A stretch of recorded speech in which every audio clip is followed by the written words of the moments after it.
Welcome to the Slop Temple. We pray this video helps. You begin by opening the Roblox login page and clicking Forgot Password.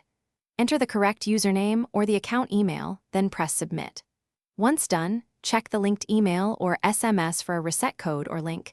Make sure to allow a few minutes for delivery.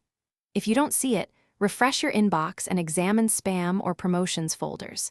You're taking control now. Don't close the tab until you have the message with the reset instructions.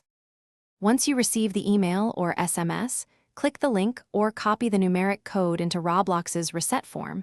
This verifies you own the contact method. If the link opens a page, follow prompts to create a new password. If you got a code, paste it exactly and press Verify.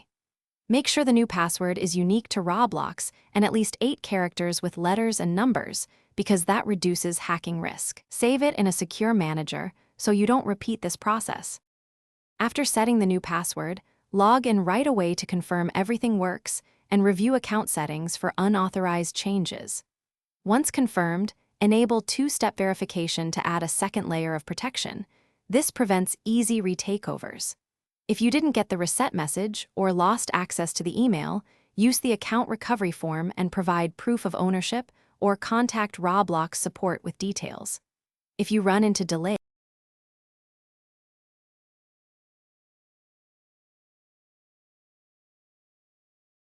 Thanks for watching. Consider subscribing if we helped you.